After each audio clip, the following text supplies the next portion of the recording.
Hello, bienvenue à mon podcast Génération Startup qui parle d'entrepreneuriat.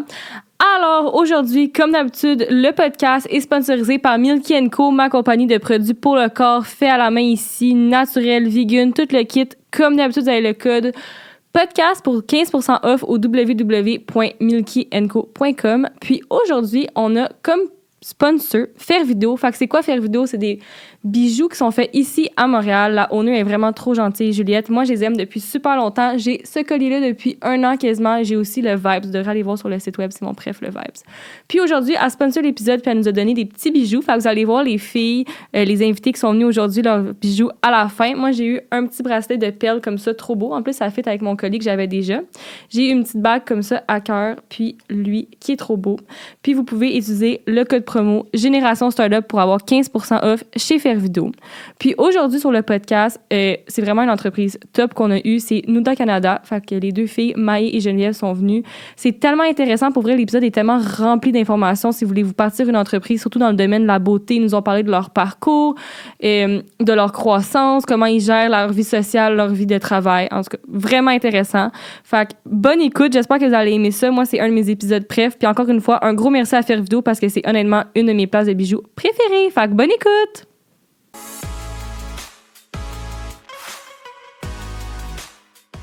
Bon, ben, allô les filles, merci d'être venues au podcast. Merci à vous de nous recevoir. Fait que, est-ce que vous pouvez nous expliquer c'est qui Geneviève, c'est qui Maë et c'est quoi Nuda? OK, c'est moi Geneviève. Je suis maman d'une petite fille de 2 ans, passionnée par tout ce qui est la beauté, les cosmétiques. J'adore cuisiner et entrepreneur aussi nécessairement. Donc, moi, c'est Maë. Je suis entrepreneur également, cofondatrice de Nuda, passionnée par tout ce qui est wellness, pilates, hot girl walk, cosmétique et les voyages. Donc, on est super contente d'être là aujourd'hui avec toi. Merci de nous avoir invités. Ben, merci. Puis, pour Nuda, est-ce que vous pouvez nous expliquer un peu c'est quoi les gens qui connaissent pas ça? Oui, donc Nuda, ça a été lancé il y a 5 ans, en fait en 2017. On est de Québec. Puis Nuda, c'est une compagnie qui est spécialisée dans les produits autobronzants, que ce soit pour usage à la maison que les produits de spray tan en salon. Donc, on offre 2 différentes gammes de produits pour maintenir un beau teint bronzé à l'année. Super. Puis, est-ce que vous voulez nous expliquer un petit peu pourquoi vous avez décidé de faire ça? Puis, c'était quoi comment ça a passé d'une idée à vraiment un projet concret? Oui, certainement. En fait, nous, on est un petit peu plus vieilles que toi, puis on est comme la génération, je sais même pas si tu connais ça, mais comment ça s'appelle? Peu importe. Comme le bronzage en cabine, comme quand j'étais jeune, c'est vraiment quelque chose, c'est comme tu y allais couramment, puis comme c'était vraiment quelque chose que dès que t'allais au gym, t'allais au tan après pour aller sortir, puis tout ça. Puis aussi, j'ai toujours été une consommatrice d'autobronzant, sachant nécessairement les effets néfastes du soleil, mais aussi du fait que je rougis au soleil. Donc, je ne pouvais jamais atteindre un beau teint si je m'exposais. Donc, nécessairement, les autobronzants, pour moi, ça a toujours été quelque chose que j'ai consommé. Puis, bien, est venu le temps où est-ce qu'un jour, on a juste dit comme on se sent tellement bien dans notre peau quand on a un beau teint. C'est sûr que ça fonctionnerait si on lancerait une entreprise et tout. Donc, on a décidé de tester le marché, de voir en commençant à offrir du spray tan. Puis, on réussit à booker là, des journées là, vraiment là, clients un en arrière de l'autre. Notre intérêt n'était pas d'avoir un salon puis d'offrir une prestation de service, mais comme déjà là, on était comme OK, on va faire nos propres bouteilles, nos formules, puis tout ça. Voici le modèle d'affaires. Puis, on est parti de ça. Puis, ça fait déjà 5 ans. Voilà. Puis, est-ce que vous pouvez nous expliquer comment vous êtes rencontrés? C'est comment être 2 dans une compagnie? Comment ça fonctionne? Et on s'est rencontrés, ça fait longtemps, plus que 10 ans, je dirais. On travaillait ensemble dans un magasin au centre d'achat quand on était au cégep, ou même avant, moi, c'était un peu avant le cégep, en fait. Puis, on a décidé, en fait, on est meilleurs amis. Puis, à un certain point, on a décidé ça de commencer par offrir le spray tan, puis après, de se lancer en affaires. Puis, on se complète vraiment l'une et l'autre ensemble en affaires. Puis, ça va super bien. Il y a pour certaines personnes, peut-être que c'est plus difficile d'être en affaires avec quelqu'un de proche, c'est plus difficile de se challenger puis d'aller à travers les conflits. Mais en tout cas, pour nous, ça se va super bien puis on se complète dans tout. Puis c'est quoi vos tâches respectives dans l'entreprise? Moi, je suis plus du volet finance, plus du volet logistique. Mais j'ai porte beaucoup de chapeaux, là, mais c'est ça, être entrepreneur, d'avoir lancé une entreprise qui m'a aussi porte beaucoup de chapeaux. Mais je dirais que tout ce qui est finance, comptabilité, gestion de logistique, d'approvisionnement et tout, mais aussi avec tout le volet le fun autre, comme le marketing où nous, on est les deux dedans, et etc. Donc, service client, développement de produits, les fournisseurs, le marketing. C'est sûr qu'avant avant d'avoir des employés, on portait encore plus de chapeaux. C'est sûr que maintenant qu'on a une équipe avec nous, les tâches sont un petit peu plus divisées. Mais il y a toujours plein de beaux projets. En ce moment, c'est surtout aussi de gérer l'expansion, de gérer les nouveaux projets qu'on doit chapeauter à chaque jour. Donc, c'est toujours des nouveaux défis, des nouvelles choses à apprendre parce que c'est pas nécessairement toutes des choses dans lesquelles on est familière ou qu'on a été confronté dans le passé, mais c'est toujours plein de beaux défis puis d'apprentissage au quotidien. Puis vous avez combien d'employés? Comment vous trouvez ça être boss? On a 7, on est une équipe de 7. Être boss. Tu sais, l'ambiance au travail est quand même chill. Comme, tu sais, on est là nécessairement, on travaille vraiment avec nos employés ensemble nécessairement, mais comme on est vraiment reconnaissante d'avoir des filles qui sont motivées pour la marque, puis comme on a des projets, ils embarquent, donc c'est vraiment, vraiment intéressant. Mais c'est ça, c'est le fun, c'est différent de... Qu'est-ce que je trouve qui a été le plus dur, c'est de déléguer. Comme, tu sais, faire des choses pour ajouter plus de valeur ajoutée à un certain point dans une entreprise. Il faut que tu délaisses des choses autres, donc de déléguer. Puis quand ça a toujours été dans ta tête, puis tu le faisais d'une telle manière, tu sais, tu prends pour acquis que la personne le sait, mais non. Donc, nécessairement, ça a été du travail, l'encadrement et tout pour mettre les choses que ça fonctionne bien. On a des personnes aussi à des tâches différentes. Tu sais, on a deux filles au marketing, une représentante en acompte, on a des filles aux commandes, bien sûr, au service client, donc qui gèrent tout un peu un volet différent. Puis est-ce que c'est vous qui faites, comme qui emballe les produits, qui les envoie, ou ça, c'est avec une autre entreprise? Comment ça fonctionne pour... Actuellement, on a un entrepôt où est-ce que, justement, on envoie tout, nos commandes par nous-mêmes. Donc, on a des employés qui préparent les commandes. Mais oui, effectivement, à court terme, ça serait d'avoir, justement, là, une entreprise externe qui remplit les commandes pour seulement le volet US. OK. Fait que c'est ça que je me demandais, c'est où que vous vendez vos produits? Est-ce que c'est juste au Canada ou c'est international? On vend au Canada et aux États-Unis à partir de notre site web. Puis en ce moment, c'est ça, toutes les commandes partent de Québec, mais pour question de logistique, de frais de livraison, les frais de douane également, puis tout ça, ça va être plus avantageux pour la clientèle américaine de faire affaire pour l'instant avec un 3PL. Un 3PL, oui. Oui, exactement. Donc, d'avoir vraiment notre propre entrepôt là-bas, pour l'instant, c'est pas dans nos projets, c'est vraiment plus de travailler avec un 3PL pour l'instant, là, à partir de 2023. Puis même à ça, je pense que ça prend vraiment, vraiment... Il faut vraiment que tu décides de vouloir avoir un entrepôt dans un autre pays puis d'engager du monde que tu ne seras même pas nécessairement être capable d'être présent pour encadrer. Donc, un 3PL, c'est déjà comme tout optimisé pour ça. Puis en plus, au niveau des frais d'expédition, souvent, ça fait en sorte que t'es vraiment gagnant de confier à un 3PL. Tu sais, juste le frais de shipping qui peut te coûter, admettons, 20 $ d'envoyer un colis aux États-Unis, mais ça peut t'en coûter 8 $. Puis ça le comprend autant l'emplacement de tes produits, l'entreposage, la préparation de la commande et les frais de shipping pour 8 $. Donc, il y a vraiment des beaux avantages rendus à un certain volume. Puis, vous avez parlé que vous les vendez aux États-Unis, vos produits. Est-ce qu'il y a des problèmes comme... Est-ce que vous devez avoir des assurances? Comment ça fonctionne? Vous êtes quand même des produits qui vont sur la peau. Est-ce qu'il y a de la réglementation avec ça? C'est certain que, oui, ça prend des assurances responsabilités comme n'importe quelle entreprise. On les a. Par contre aussi, prendre en compte que la régularisation au niveau des cosmétiques aux États-Unis, elle est beaucoup, beaucoup plus lousse que qu'est-ce qu'on est au Canada. Okay. Donc, je pense que ça leur a été plus difficile d'être une entreprise américaine et de vouloir vendre au Canada. Mais là, c'est l'autre contraire. Donc, on a le beau jeu. Donc, non, il n'y a pas de problème. C'est sûr que ça prend des fiches de produits, les déclarations, mais en tant que tel, on a les assurances et tout. Super. Puis est-ce que vous êtes à l'aise de nous dire vous avez investi combien pour partir ce projet-là? Quand on est parti Nuda en 2017, en fait, on n'a pas... on avait un investissement privé de la famille de 75. 70.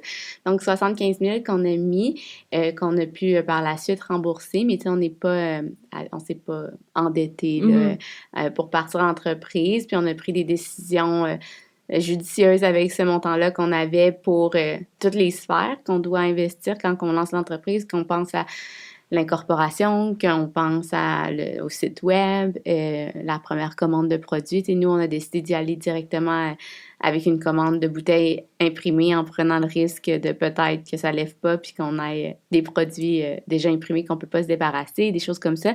Mais on a décidé d'y aller en grand, de faire un beau photoshoot, une campagne marketing de lancement, puis on a bien divisé notre petit montant de sous au départ là, pour que ça fonctionne bien. Mais c'est sûr que autant que c'est possible de partir en entreprise avec un plus petit budget, peut-être de lever des fonds, de regarder avec des programmes également qui sont disponibles au Québec, au Canada pour les petites entreprises, pour les entrepreneurs, pour se lancer en affaires. Donc, parce que des fois, c'est pas toujours possible d'avoir des sous dans le compte pour le partir, mais il y a toujours possibilité là, de prendre les devants puis d'aller de l'avant avec un projet puis de trouver des fonds s'il y a la motivation de le faire. Super. Puis les gens se demandaient comment vous avez fait pour comme trouver votre formule? C'était quoi les étapes? Comment vous avez trouvé est-ce que c'est une usine? Comment ça a fonctionné pour vraiment faire le produit? Ben c'est certain qu'au niveau des produits autobronzants, c'est quand même plus, tu sais, faut quand même obtenir un résultat. C'est pas un savon, c'est pas une crème hydratante. Donc, il y a le désir d'obtenir un résultat parfait avec un produit. Donc, qu'est-ce qu'on a fait? C'est certain que nous, sur le marché, on a testé qu'est-ce qui existait premièrement, puis on a travaillé de pair en collaboration en recherche et développement avec un laboratoire qui a pu nous définir notre propre recette de formule. Donc voilà, on a vraiment travaillé avec des laboratoires pour faire notre recette, puis c'est qu'est-ce qui a coûté le plus cher nécessairement. Puis au départ, on avait juste un produit, dont en 3 déclinaisons. Donc nécessairement, c'est pas 3 formules différentes, mais bien une formule qui avait une intensité de DHA différent. Donc, on n'a pas parti avec présentement, on a 16 SKU skincare, puis on a 8 solutions. Donc, on a été graduellement nécessaire par la suite. Puis, est-ce que l'usine est ici, aux États-Unis? Comment? Donc, pour nos produits professionnels, qui sont les produits de spray tan, on travaille avec un laboratoire aux États-Unis, tandis que pour toute la gamme, pour la maison, on travaille avec un laboratoire qui est en Ontario. Puis, est-ce qu'il y a une commande minimale à chaque fois que vous commandez de l'usine, j'imagine? C'est ça. Puis, quand on se part en affaires ou quand on veut justement partir dans les cosmétiques, ça peut être ça qui peut être... autant dans les cosmétiques, j'imagine que peut-être dans d'autres domaines, mais il y a des commandes minimum, donc faut être réaliste, puis aussi magasiner le laboratoire ou l'entreprise avec qui on veut faire affaire en fonction de c'est quoi qu'on est à l'aise de prendre autant comme risque, c'est quoi notre clientèle, etc. T'sais, nous, en ce moment, on sait le minimum qu'on est capable de commenter parce qu'on a quand même une clientèle établie, mais c'est sûr que quand... au départ, quand on se faisait dire par des laboratoires que le minimum était de 5 000 ou 10 000 unités puis qu'on n'avait pas de clientèle, ça ne fonctionnait pas. Donc, de chercher des laboratoires qui sont prêts à collaborer puis à offrir des plus petites quantités minimum, ça dépend vraiment d'un laboratoire à l'autre. Il y a des laboratoires qui ont trop des grosses lignes de production puis des grosses machines qui ne peuvent pas brasser moins que 5 000 unités parce que sinon ils ont des pertes puis qui ne peuvent pas les assumer. Donc, c'est de trouver des partenaires qui sont en mesure de faire des quantités minimum qui sont réalistes là, pour le projet dans lequel on travaille. Ça, c'est une question plus logistique, là, parce que les gens qui écoutent le podcast, c'est vraiment des gens comme qui veulent avoir une entreprise ou qui ont une entreprise. Mais votre packaging, exemple, est-ce que c'est vous qui doit le commander puis là, vous l'envoyez à l'usine ou c'est l'usine qui s'occupe de ça? Comment ça fonctionne? Ben, j'imagine, il y a toujours, ça dépend encore une fois, le partenaire avec qui tu travailles. Disons que tu es dans les cosmétiques, je sais qu'il y a différents laboratoires qui ont déjà des bouteilles en stock qui peuvent te fournir pour un certain prix, puis tu peux mettre une étiquette dessus, des choses comme ça. Nous, on va vraiment plus en recherche de packaging, autant au départ que maintenant pour respecter le reste de notre ligne. Quand on sort un nouveau produit, on a une certaine forme en tête, un certain packaging, donc on part vraiment à la recherche de fournisseurs qui vont offrir ce type de packaging-là. Par la suite, des samples, des couleurs, effectuer des échantillons qu'on va par la suite recevoir, approuver par la suite, la commande d'échantillon qui va être, pas d'échantillon, par contre, la commande finale, ben, elle va être envoyée directement au laboratoire. Le laboratoire va ensuite remplir à partir de ces produits-là. Mais il y a des laboratoires aussi qui ont fait des packaging, des fois, qui sont un petit peu plus génériques, puis que c'est possible de se procurer, là, quand justement le but, c'est pas de commander peut-être 10 000 bouteilles. C'est possible de mettre une étiquette ou des choses comme ça directement avec des bouteilles qui sont disponibles ici. C'est ça, c'est peut-être moins risqué d'y aller avec un packaging qui n'a pas de labeling dessus puis de mettre une étiquette parce que il suffit peut-être que même on en a fait 5000 d'un produit puis finalement pour enlever un ingrédient ou quoi que ce soit, ben là, faut que tu jettes 5000 bouteilles puis c'est comme impensable. Donc, c'est des choses à prendre en considération. C'est pour ça que, tu sais, lancer un produit cosmétique, ça se fait pas en un mois, là. Ça se fait vraiment en amont de travailler en avance parce que, ben oui, le packaging, on le décide, comme Maya a expliqué. On décide c'est quoi, on a des samples, on fait écrire le print à l'avant, mais avant ça, il faut que la formule elle aille passer le test de stabilité, etc. Donc, ça fait beaucoup d'étapes, puis le produit doit être testé aussi en stabilité à même le même packaging. Donc, vraiment, des choses en amont que des fois qu'on pense pas, qui font en sorte que c'est peut-être plus simple en lancement d'entreprise de se lancer avec un produit qui a justement rien imprimé dessus, puis de mettre simplement son étiquette par-dessus. Puis ça, on en a parlé un peu tantôt, mais comme quand on y pense, oui, on a bien calculé nos petits sous, mais je sais pas présentement, à mon âge, si j'aurais pris tu sais, c'est qu'est-ce qui a fait que ça l'a levé, parce que l'entreprise a vraiment eu de la crédibilité dans son packaging, dans notre image de marque et tout, mais comme c'était un petit peu angoissant d'avoir 6000 bouteilles de solutions quand on savait même pas si notre entreprise allait lever. Donc, ça, c'est des risques à prendre, mais heureusement, ça l'a bien été, puis ça va toujours bien, mais juste vous dire que comme le packaging, ça peut représenter un entrepôt complet, puis vraiment beaucoup de sous en termes de liquidité, parce que l'approvisionnement est long. Il faut commander des minimums énorme. Le transport, maintenant, c'est rendu vraiment dispendieux. Donc, il faut avoir comme les reins solides en termes de liquidité pour décider d'avoir un packaging vraiment à son image. Puis maintenant, ça vous prend combien de temps créer un nouveau produit? Ben, en fait, le créer, tu parles de A à Z. Ouais, genre, mettons un nouveau... Ça va vraiment dépendre. Un produit autobronzant, comme on disait, on trouve que c'est beaucoup plus de travail au niveau de la création de la formule, parce qu'on va avoir la parfaite couleur, la parfaite intensité, la durée du résultat, etc. Donc, les mousses, pour te donner un exemple, les mousses autobronzantes, ça nous a pris plus de 2 ans là, à les développer avec 2 différents laboratoires. On n'arrivait jamais au résultat qu'on voulait. Donc, on en a vraiment essayé des échantillons avant même de commencer à penser à ça allait de quoi notre packaging et tout ça, autant qu'un produit qui n'est pas autobronzant, c'est plus simple un petit peu à développer. Peut-être que ça nous demande moins de temps en laboratoire. Après quelques échantillons, on formule nos commentaires, puis par la suite, on peut commencer à penser le type de packaging qu'on aurait besoin. Donc, tout le processus, c'est sûr que de sortir un produit, c'est... Réalistiquement, il faut toujours au moins s'y prendre 1 an à l'avance.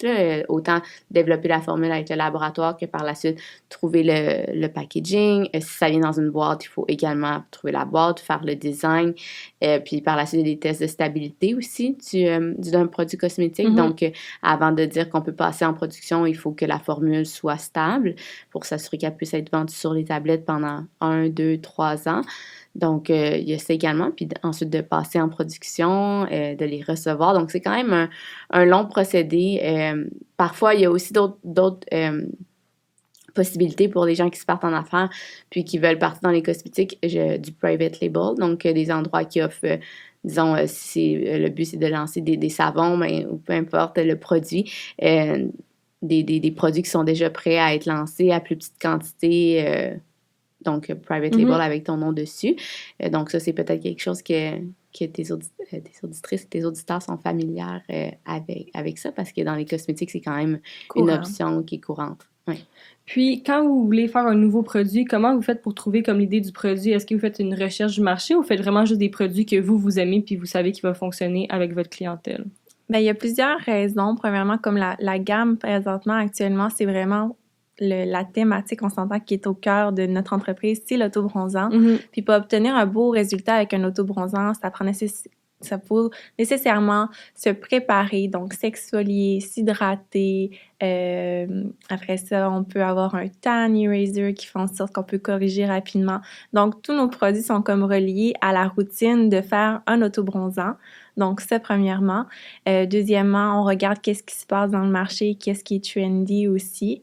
Puis les compétiteurs également, qu'est-ce qu'ils peuvent, eux, offrir, qu'est-ce qu'ils lèvent pas avant d'investir dans un produit. Puis qu'est-ce que vous pensez qui vous différencie justement des compétiteurs? Parce que vous êtes quand même dans un marché très compétitif, là. Mm-hmm. Ben, je crois qu'il y a différents points qui font en sorte que les produits Nida sont incroyables, mais c'est sûr que l'image est très attirante au premier regard, puis on sait que maintenant, on aime ça avoir des belles bouteilles sur notre étagère dans la salle de bain, que c'est plaisant d'avoir des beaux produits, mais en plus d'avoir des beaux produits, c'est vraiment ce qu'il y a à l'intérieur.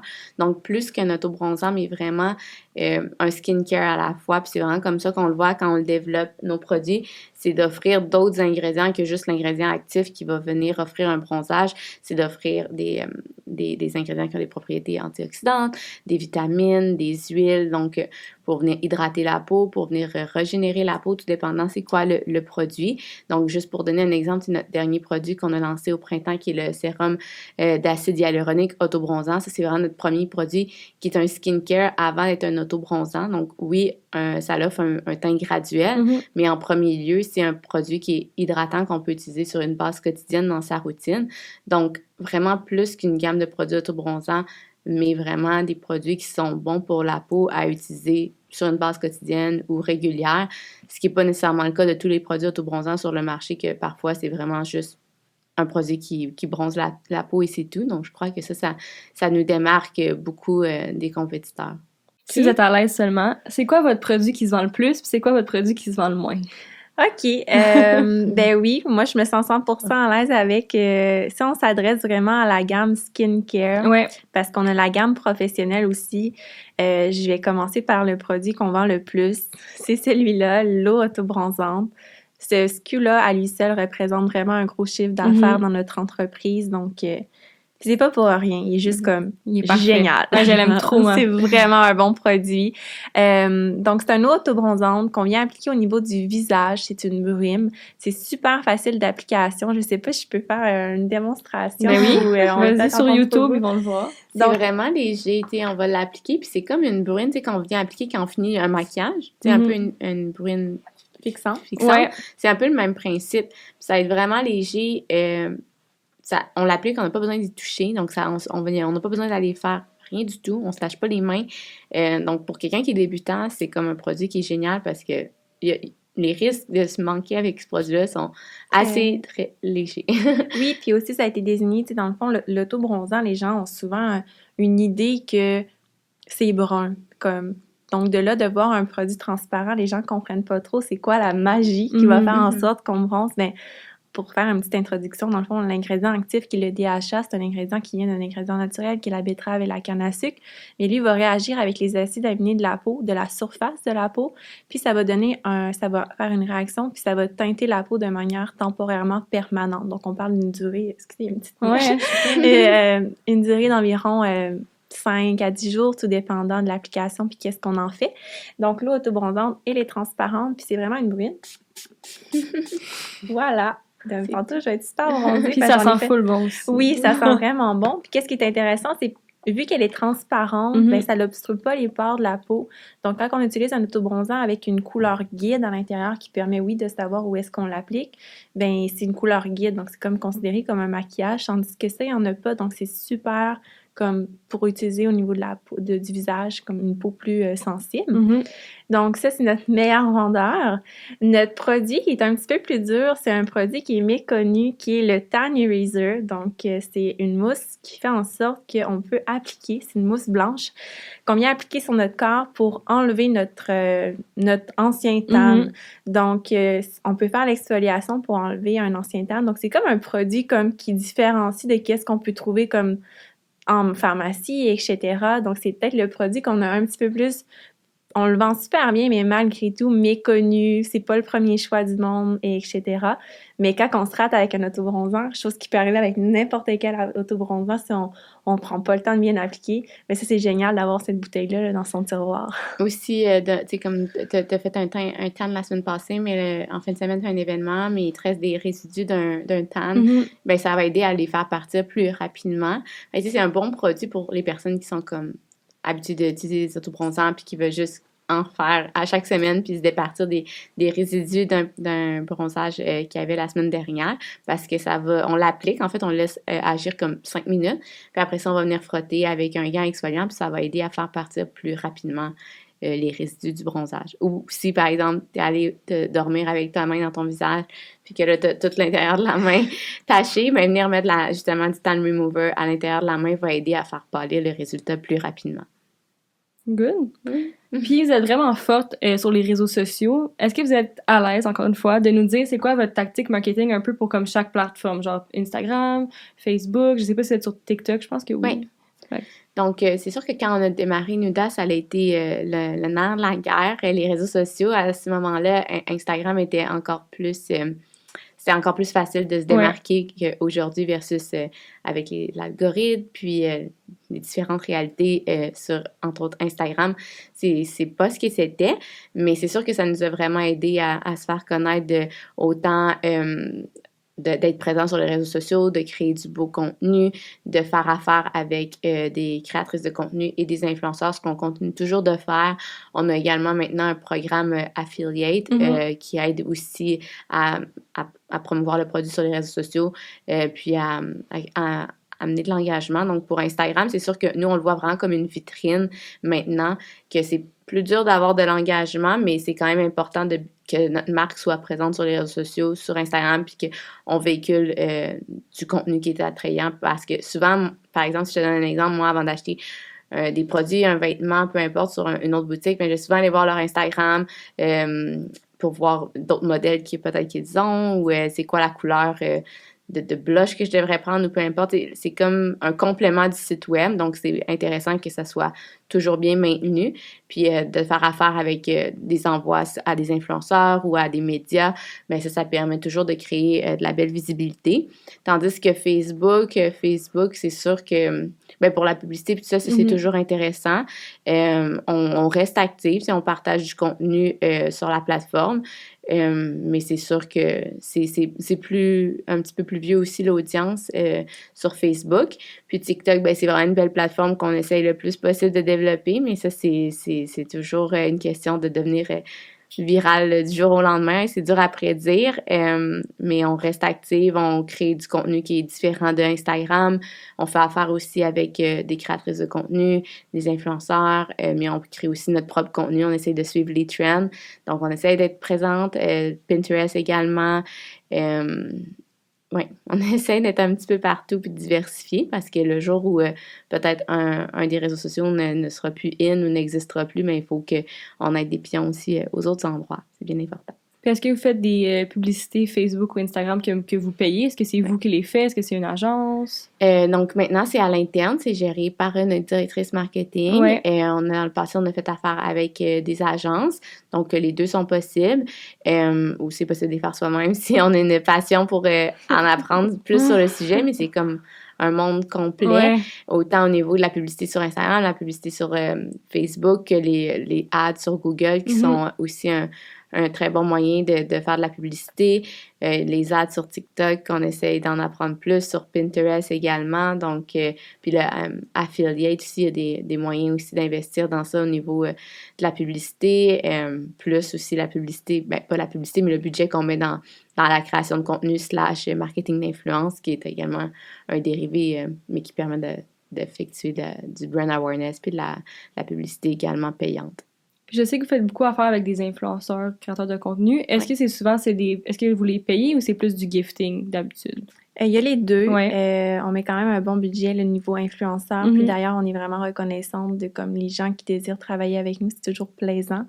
Comme Maë disait au départ, là, Instagram était vraiment une plateforme incroyable pour scale une business. chose qui est peut-être plus le cas présentement. Donc oui, on travaille des influenceurs payants et des influenceurs gifting. Il y a aussi l'affiliate, que c'est possible pour les influenceurs de faire une commission sur les ventes quand leur code est utilisé.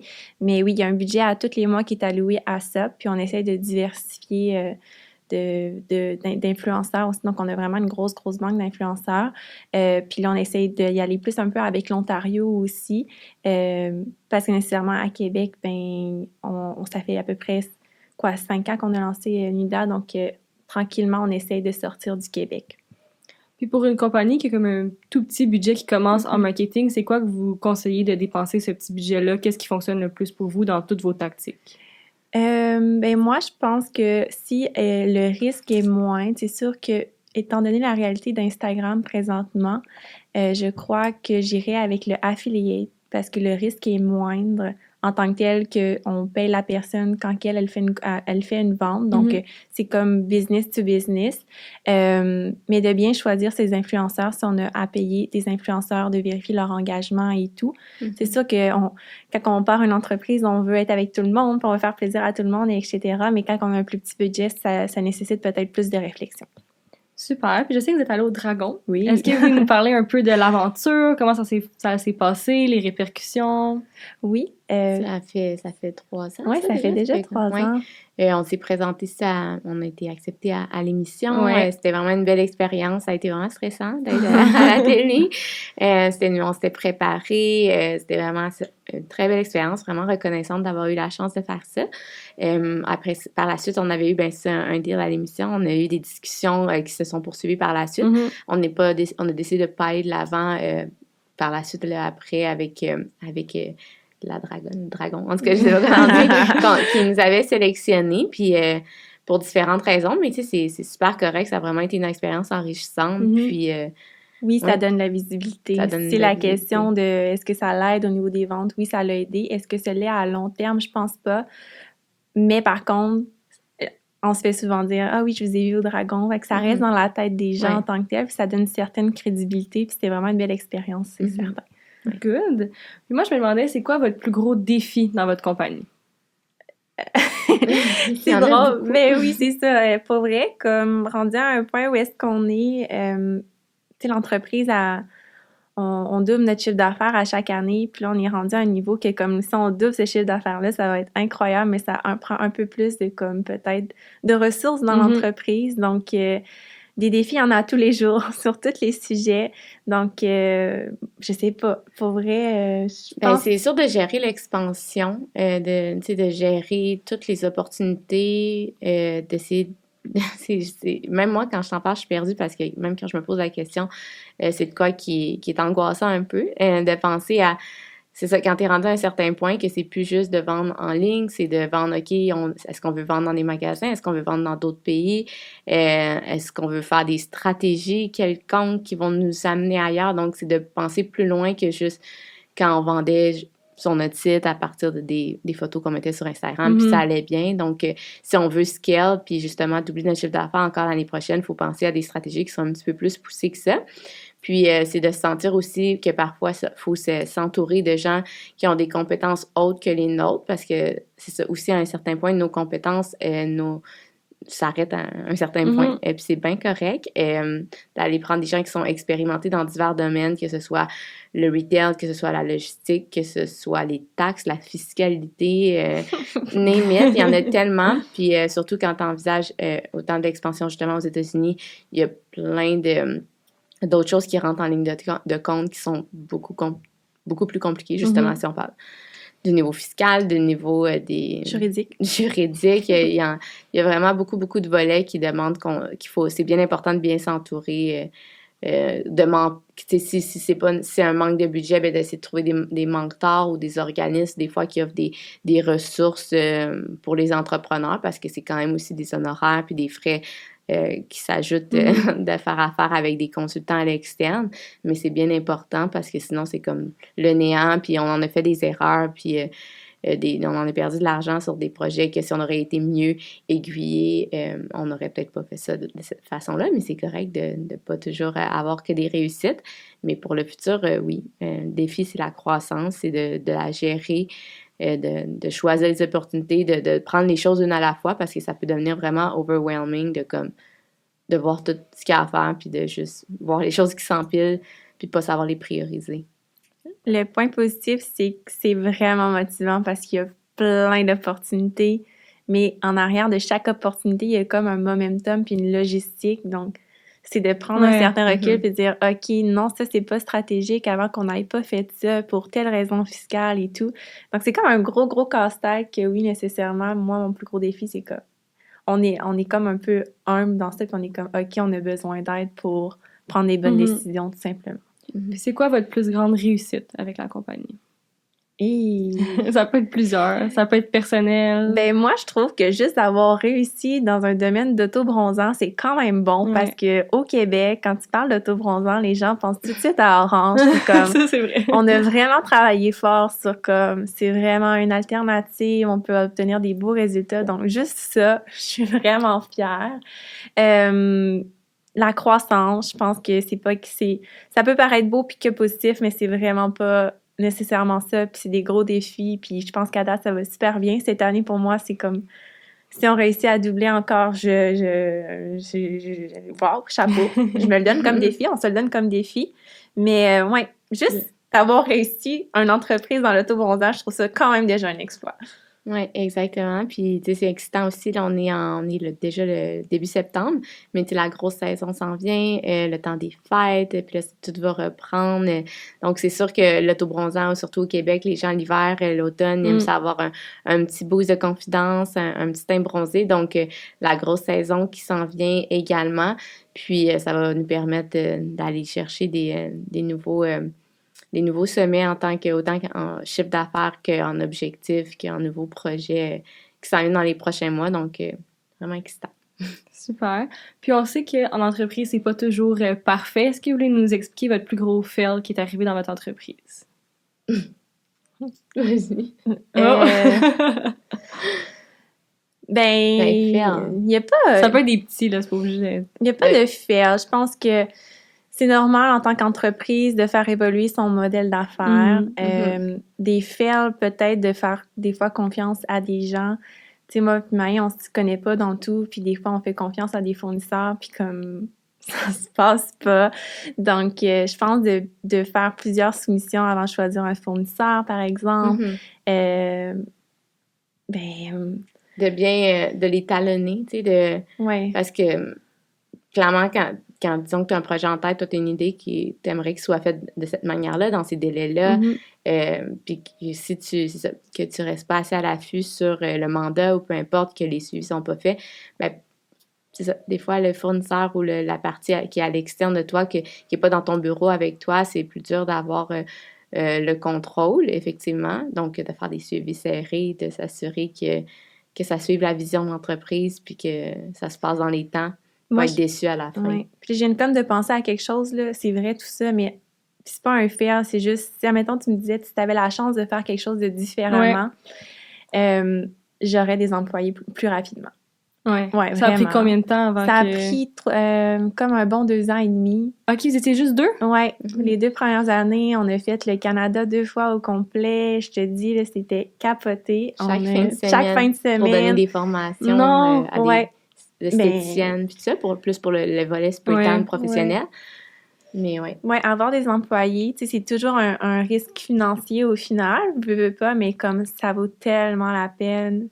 Pas pour plus rien faire, au contraire, pour comme multiplier la capacité. Tu sais, dans une semaine, il y a 40 heures pour un employé, ben on essaie en tant qu'entrepreneur de se limiter à ça, mais c'est pas le cas. Mais comme, ben ça te donne 80 heures de plus de capacité puis d'opportunité à faire grandir l'entreprise. Puis je trouve vraiment qu'un employé, c'est vraiment une valeur ajoutée. Et donc, ça, c'est vraiment quelque chose que c'est pas un fail, c'est correct qu'on l'a fait, mais on s'est peut-être brûlé, puis peut-être qu'on serait encore plus loin si on avait sauté sur l'opportunité d'avoir plus d'employés. Puis d'ailleurs, ben, cette année, on va aussi avoir d'autres nouveaux employés pour aller plus vite, donc c'est vraiment cool. Oui. Puis je sais que vous avez comme votre propre site web, vous êtes un e-commerce, mais vous avez aussi des points de vente. Est-ce que vous pouvez nous expliquer un peu c'est quoi le fonctionnement? Si quelqu'un écoute ça voudrait être un point de vente, je pense que c'est plus des salons, comment ça fonctionne? Oui, donc on a, en fait, nous, on travaille souvent avec des salons et des spas. Donc, présentement, on a aussi d'autres projets sur la table qui s'en viennent, que ça va peut-être être plus des chaînes, mais pour l'instant, il n'y a rien encore de fait.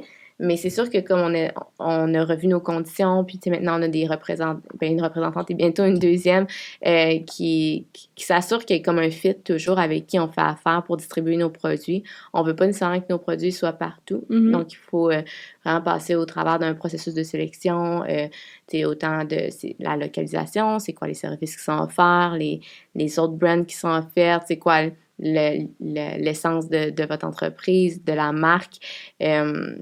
Puis, parce que c'est ça, si on veut garder une certaine exclusivité puis le faire en sorte que nos clients se sentent privilégiés d'avoir Nuda, on désire qu'ils ne soient pas nécessairement dans tous les salons, mais un beau processus de onboarding, là, on s'assure de vous donner comme plein d'informations sur la marque puis de voir si on est un bon fit et que vous êtes un bon fit également pour nous. Ça, c'est pas facile de dire non à des clients comme, tu sais, on reçoit vraiment beaucoup de demandes pour ouvrir des comptes, puis ça nous brise le cœur à toutes les fois de dire non parce qu'on croit en chaque entrepreneur, mais ça fonctionnerait juste pas au niveau de la logistique. C'est quand même des produits qui ont, tu sais, comme, je suis pas confiante qu'ils se vendraient n'importe où, mais tu sais, une date d'expiration et tout également, donc comme tu veux pas avoir 100 000 FaceTime sur le marché à plein de places. Tu veux certainement offrir une exclusivité puis être logique dans ton business model. Mais pour répondre à ta question, parce que ta question, c'est où est-ce qu'on était puis où est-ce qu'on se distribue. Donc oui, Maëlle le dit, on est distribué au travers des spas et des salons, mais aussi on a un e-commerce. Donc les gens peuvent acheter directement les produits sur le site web.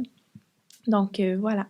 Puis vous avez combien de, je sais pas si on peut appeler des points de vente, là, mais des points de vente maintenant, des salons dans le fond, qui vendent vos produits? Bien, ça dépend vraiment. Si on met tout ensemble, le professionnel puis skincare, moi, j'évaluerais facilement environ à 400 personnes là, au Canada et États-Unis. Mais skincare, je dirais la moitié, là. OK, c'est quoi la différence, dans le fond, entre professionnel et skincare? Oui, OK, bonne question. Vu comme ça, là, j'ai pas d'image à te donner, mais par exemple, quand on a lancé l'entreprise, on a décidé de se concentrer sur des produits professionnels. Donc, c'est des produits que les gens peuvent utiliser pour offrir une prestation de service.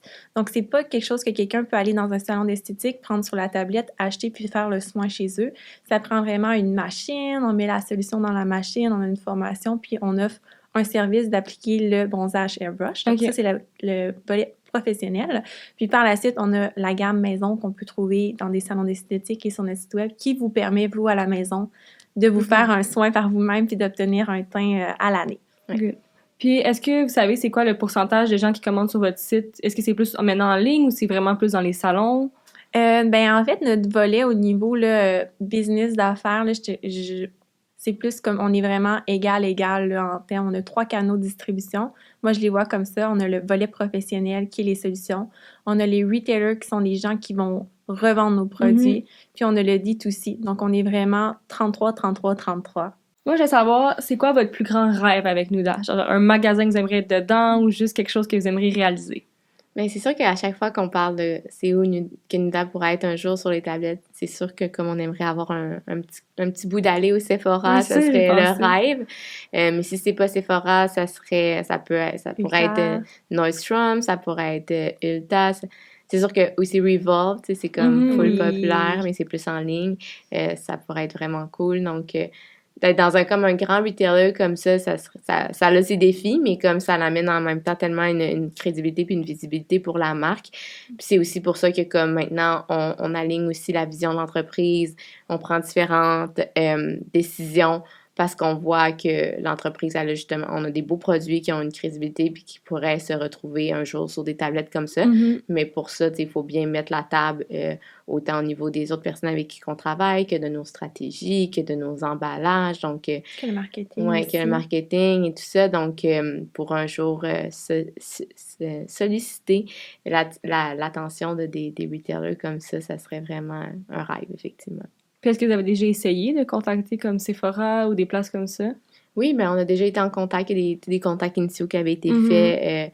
Il y en a encore qui sont faits avec différentes autres lignes, pas de lignes, autres retailers. On espère vraiment qu'en 2023, il y a des choses qui vont bouger à ce niveau-là. C'est bien excitant, que ce soit au Canada ou peut-être juste aux États-Unis ou peut-être ailleurs. Donc, on est ouverte à toutes les opportunités. Puis, il existe, entre autres, une convention qu'en tant qu'entreprise, vous pouvez participer quand vous êtes dans le domaine de la beauté. Puis on l'a fait pour la première fois cette année. Puis c'était incroyable. Pas juste parce qu'on rencontrait des gens comme ça de Sephora ou whatever, mais c'était vraiment une convention en PR où est-ce qu'on exposait notre entreprise, puis comme du monde partout dans le monde venait, puis ils venaient comme chercher des entreprises qui étaient en expansion. Mhm. Donc, on pouvait trouver autant des chaînes d'hôtels, des gros salons, des chaînes de magasins, etc. Donc, c'était vraiment une belle opportunité. Donc, s'il y a des gens que ça s'intéresse, ça s'appelle le Cosmoprof. J'ai jeté un petit coup d'œil, c'était bien intéressant. À Las Vegas. À Las Vegas, en plus. Puis est-ce que vous faites d'autres salons? C'était le seul... Ben ça, c'est le seul salon qu'on a fait, là, plus justement retail, Ouais. distributeur, mais on fait quand même beaucoup de salons plus professionnels là, pour rencontrer des salons, des esthéticiennes, des spas. Donc ça, tu vois, on en a fait cette année à Long Beach, en Californie, à Vegas, à Dallas, Toronto. L'année prochaine, on va être à Vancouver, on va être à Miami, West Palm Beach, New York, New York, Chicago, Vegas, Oh my encore, God. Orlando. Donc, un peu partout. C'est des beaux salons que comme c'est des salons sur 2 jours, on arrive avec notre kiosque, on parle avec des professionnels qui sont intéressés soit par offrir le service de spray tan dans leur salon ou sont pas nécessairement intéressés à offrir le service de spray tan, mais ils aimeraient avoir une gamme de produits autobronzants à offrir dans leur salon. Donc, on va à toutes ces conventions-là pour développer notre clientèle là, dans divers États aux États-Unis ou diverses provinces au Canada. Puis étant une entreprise juste en e-com, parce que même les professionnels achètent sur le site Internet, c'est comme le seul moment où est-ce qu'on peut rencontrer les clients, fait que c'est vraiment le fun. Oui. Toujours plaisant. Puis pour aller à un côté plus personnel, c'est quoi que vous aimez le plus d'être entrepreneur? Ben c'est sûr que... Ben moi, je pense que comme faut que tu sois assidu, là, parce que tu peux pas te dire je fais qu'est-ce que je veux quand je veux. Surtout quand tu as une équipe, faut que tu sois là quand eux sont là pour faire en sorte qu'au final, ben si eux travaillent de jour puis toi tu leur écris de soir, que tout le monde a l'impression de travailler en tout temps. Donc ça, je trouve que c'est important d'être assidu, mais c'est certain d'avoir une certaine latitude puis d'avoir, tu sais, au final, tu crées ton propre revenu par tes propres actions puis tes propres stratégies puis tes propres décisions. Donc ça, c'est vraiment le fun. Je trouve que c'est vraiment plaisant.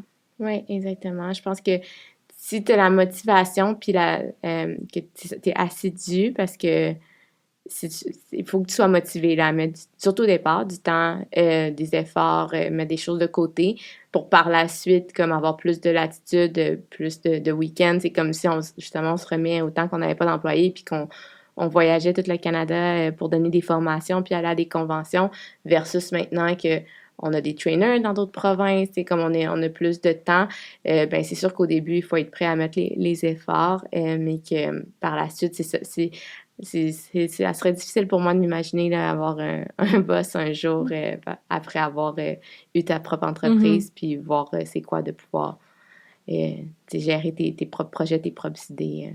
C'est vraiment excitant. Puis c'est quoi une routine parfaite dans votre vie, genre une journée parfaite en tant qu'entrepreneur?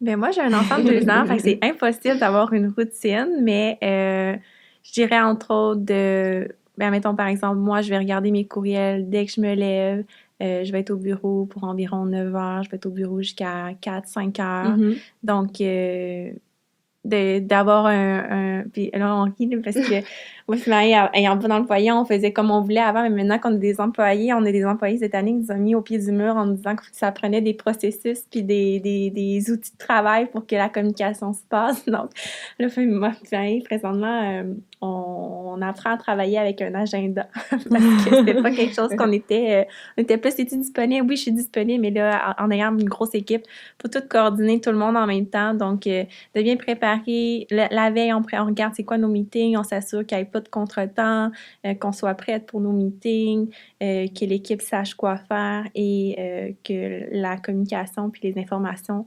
soient dans le bureau. Mais aussi, on a un employé à distance à Toronto également, donc il ne faut pas l'oublier. Des fois, même si on dit quelque chose sur l'heure du lunch, ben, elle aussi, il faut l'aviser. Oui, puis sinon pour moi, ben j'ai pas d'enfants, j'ai 2 chiens, mais ce qui est important pour moi aussi, c'est, puis maintenant qu'on a plus de latitude dans notre temps, c'est d'avoir une routine pour moi à laquelle que j'essaie de me commettre le plus que je peux. Les to-do lists, moi, c'est comme, c'est mon dada, j'ai des listes pour chaque jour pour savoir exactement tout ce que je veux faire dans ma journée, mais sinon, j'essaie toujours de me lever tôt, de soit aller marcher, mon petit 10 000 pas par jour, Ah, Petit 10 000 fois. Des fois 20. Des fois 20 000, ça dépend des Ok. jours. Écouter des podcasts, justement, j'ai plusieurs podcasts que j'aime écouter ou regarder des TikTok en marchant, prendre des courriels. Sinon, j'ai découvert ça une belle passion aussi pour le pilates, mais j'ai toujours essayé de rester active. Cuisiner aussi, tu sais, être prête comme pour la journée à partir au bureau avec les petits lunchs puis tout ça, puis le soir de prendre ça plus relax ou de prendre ça plus relax, puis la fin de semaine, ben là, de voir des amis, des choses comme ça, mais c'est plus différent la dynamique que ça. Avant d'avoir des employés dans le passé, mais oui, de prendre les courriels, de regarder aussi les nouveautés qui se font, toujours rester à l'affût, autant moi je suis sur TikTok, reste à l'affût sur TikTok, j'envoie toujours des idées à Geneviève ou aux filles, des idées de trends ou de produits, ou vraiment rester toujours à l'affût, autant quand je me lève le matin que le soir, puis de prendre des notes pour aborder des choses au bureau ou peu importe le lendemain matin. Puis quand vous avez des questions entrepreneuriales, est-ce que c'est plus des podcasts, des livres? Comment vous vous renseignez? Les podcasts, c'est super intéressant. Je pense que ça reste intéressant, mais des fois, de poser la question dans le domaine de quelqu'un aussi. Donc, la liste de contacts que vous pouvez avoir en tant qu'entrepreneur, ça vaut de l'or. Puis comme, vous seriez étonné à quel point que des entrepreneurs, ça veut s'aider ensemble. Donc, des fois, on n'ose pas poser la question, puis finalement, ça lui fait donc plaisir de s'exprimer sur un projet. Donc, moi, je pense que de jamais être gêné de demander de l'aide ou un café, tout simplement, ou un petit Zoom 15 minutes. Donc, toujours valider nécessairement avec d'autres entrepreneurs qui ont peut-être vécu cette expérience-là, c'est toujours super intéressant. Puis est-ce que vous avez un entrepreneur qui vous inspire? Tellement, j'en ai plein. Moi, j'aime beaucoup les filles de 437, les filles de... si tu me poses une question, puis genre, j'en suis plein, puis là, je suis pas capable de dire de nom, c'est toujours ça. Oui, c'est les filles... Summer Friday. 437, Summer Friday. Ah oui, moi Girl Crush Gang. Orium, Castimiko, Le Manoir aussi. Le Emily, Manoir. qu'est-ce qu'elle a fait? C'est génial. Ouais. GM Collin, c'est une entreprise familiale, puis là, comme pour vrai, c'est vraiment beau le switch marketing qu'ils ont fait, puis tout ça. Fait que moi, chapeau, c'est une grosse entreprise. Mm-hmm. Mais oui, il y a tellement autant des female founders que, c'est surtout les filles que je suis en majorité, mais il y a plein d'entrepreneurs également qui sont super inspirants. Mais dans le domaine de la beauté puis de la mode, c'est sûr que comme on suit beaucoup de business owned par des femmes super inspirantes, mais oui, il y en a tellement. Puis c'est le fun de voir que comme il y a plus de femmes qui se lancent en affaires puis qui se donnent l'opportunité de comme de pousser leurs projets puis d'avoir des belles opportunités devant elles. Puis parlant de femmes en affaires, est-ce que ça vous est déjà arrivé de vous sentir comme moins pris au sérieux parce que vous êtes des femmes ou vous voyez pas... Un peu des fois, surtout avec des fournisseurs. Ouais, non, moi oui. J'avoue, des fois, je suis comme... Ouais, vraiment. Je trouve ça poche, mais comme en même temps, est-ce que c'est à cause que je suis une femme ou à cause que je m'y connais pas dans le sujet, puis là, tu me parles de quelque chose, puis je comprends pas, puis ça va prendre 3 fois avant que je te demande de m'expliquer? Peut-être, mais je pense que oui. Ouais. Ça l'arrive. Puis pour finir le podcast, on pose tant des petites questions rapides, un peu plus du tea, comme on aime appeler. Oui. Fait que si vous êtes à l'aise, encore une fois seulement, est-ce que vous voulez nous dire votre chiffre d'affaires des 5 dernières années? Je te parlerais de millions sans te dire c'est quoi, mais comme on est rendu dans des millions, fait que c'est une croissance. Fait que quand admettons, tu fais 4 millions, mais l'année prochaine, ton step, c'est 8 millions si tu veux le doubler. T'es mieux d'avoir des bonnes stratégies. Donc, ouais. Super. Puis, est-ce que vous avez une histoire comme le pire service à la clientèle? Tu veux dire comme une... Que vous, il y a eu comme une cliente qui était pas cool, ou un review, une expérience pas le fun. Envers notre entreprise? Ouais, envers votre entreprise. C'est sûr que comme un autobronzant, faut suivre les directives pour l'appliquer puis que ça soit beau, peu importe le produit. Donc, c'est quand les gens arrivent et me disent je suis orange à cause de votre produit, mais tu sais, c'est sûr que si le produit n'est pas bien appliqué, je peux pas venir l'appliquer pour toi, puis c'est ça qui est plate avec un produit comme ça, c'est pas juste comme un savon, OK, je me lave avec le savon, peu importe c'est lequel savon ou c'est qui l'utilise, le résultat va être le même. Un autobronzant, autant que, tu sais, si tu t'achètes une palette pour les yeux, mais tu sais pas comment te faire un beau maquillage sur les yeux, mais tu ne sais pas le résultat que tu vas voir sur la photo. Donc ça, c'est dur de comme les expectations des gens versus le temps qui veulent mettre à comme vraiment utiliser le produit. Il faut bien s'exfolier, il faut maintenir le résultat, puis suivre les bonnes directives. Donc, c'est sûr que les gens qui sont très directs sur comme si on en est là aujourd'hui, c'est parce qu'on croit que notre produit est vraiment très bien, puis on l'utilise de manière régulière nous-mêmes, puis on les a testés, comme je te dis, les mousses, on a pris 2 ans pour les développer, donc on veut s'assurer qu'on offre un produit vraiment de qualité, donc comme après se faire dire que comme si le produit c'est la pire chose au monde, c'est sûr que des fois ça vient nous chercher, mais en même temps on se dit c'est correct, on peut pas plaire à tout le monde, puis le produit peut pas plaire à tout le monde, mais c'est sûr que comme si le produit est là aujourd'hui, il est éprouvé puis il est apprécié, c'est juste de vraiment de prendre le temps de bien l'appliquer pour avoir le beau résultat qu'on désire obtenir. Super. Puis, si vous n'avez pas eu Nouda, qu'est-ce que vous pensez que ça serait votre métier en ce moment? Moi, j'avais fait mon bac en droit à l'Université Laval, donc je serais peut-être avocate, mais je pense pas parce qu'à la fin de mon bac, ça me tentait plus vraiment d'aller faire le barreau, puis j'ai fait un certificat en communication publique. Pour être vraiment honnête, je savais pas trop où je m'en allais où dans la vie, là. Peut-être que je serais photographe, peut-être que je serais dentiste, je sais pas. J'avais plein de projets. Pas dentiste, excuse-moi, pharmacienne. Je regardais le bac en pharmacie à un moment donné. Donc, vraiment, quand on sait pas trop, c'est difficile de s'orienter quand on se sent un peu perdu. Mais je pensais vraiment que j'allais être avocate pendant comme tout mon secondaire. Puis, j'avais aligné tout mon projet en fonction de ça. Puis, finalement, je me souviens d'aller m'asseoir d'avoir assisté à une conférence à un moment donné pendant le bac de des avocats qui étaient venus parler de leur day-to-day. Puis, c'était quoi un peu l'envers de la médaille, puis j'étais OK, ça fonctionne pas. J'ai terminé le bac parce que j'étais comme rendue à 2 ans et quelques, puis mais c'était un peu démotivant, puis après de retrouver dans comme une remise en question pour finalement se lancer en affaires, mais oui, j'aurais peut-être été avocate, mais peut-être pas, je ne saurais dire. Toi? Ben non, mais moi aussi, j'ai fait un bac en finance qui me sert maintenant en termes d'entrepreneuriat, dans l'entrepreneuriat, mais comme... Et ouais, non, je me verrais vraiment pas travailler dans une banque présentement ou gérer l'argent des gens quand comme j'ai pas de la misère de gérer mon argent, mais c'est personnel de l'argent, je veux pas. Donc non, c'est vraiment pas quelque chose que je me dirais heureuse d'être aujourd'hui. Peut-être enseignante à l'université. J'aimerais ça un jour. Cool. Puis, est-ce que vous pensez que l'école, c'est nécessaire pour être entrepreneur ou c'est pas nécessairement quelque chose qui est obligatoire? Je pense ça peut être un beau background, mais je pense que c'est les expériences puis les contacts, mais surtout la formation.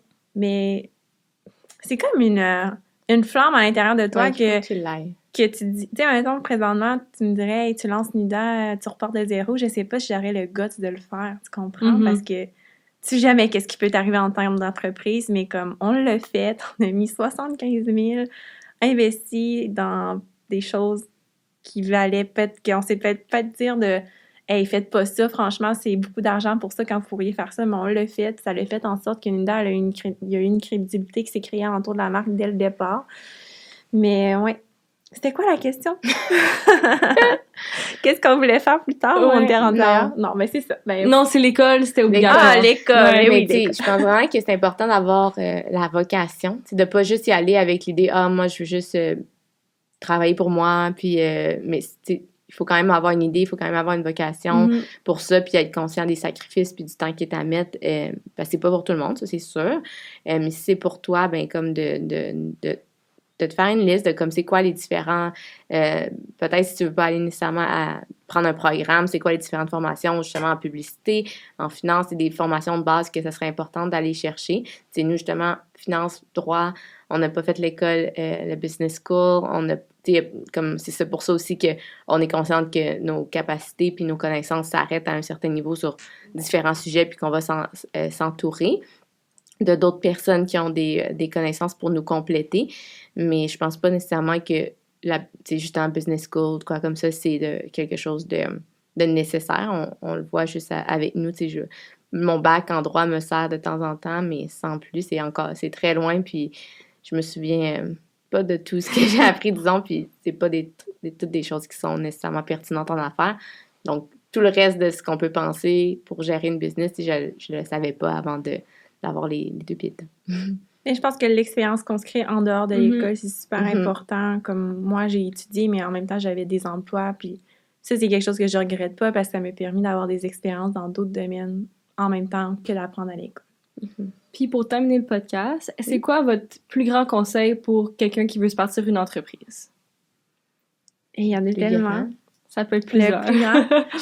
Ben, je pense que si tu as une idée, c'est vraiment de commencer de faire un plan. T'sais, ça peut être juste un petit plan comme to-do, de regarder est-ce que c'est une idée qui peut être viable, est-ce qu'il y en a déjà beaucoup sur le marché, établir peut-être un nom, regarder si le nom est déjà pris, est-ce que le site web est déjà pris, est-ce que c'est possible de le faire, parce que c'est bien de se dire, OK, demain, j'aimerais lancer un produit cosmétique qui s'appelle Nuda, puis là, d'aller voir, il y a déjà un Nuda qui a un produit cosmétique qui a une trademark, mais tu sais, déjà là, ça l'arrête tes recherches, puis tu sais, OK, il faut que je revise mon nom. Tu sais, il y a des gens faut pas sauter d'étape, puis de se faire une petite liste, puis d'y aller une étape à la fois. Puis peut-être de le présenter à des gens, pour se faire challenger, parce que des fois, on a une idée, moi, c'est la meilleure idée, j'y vais.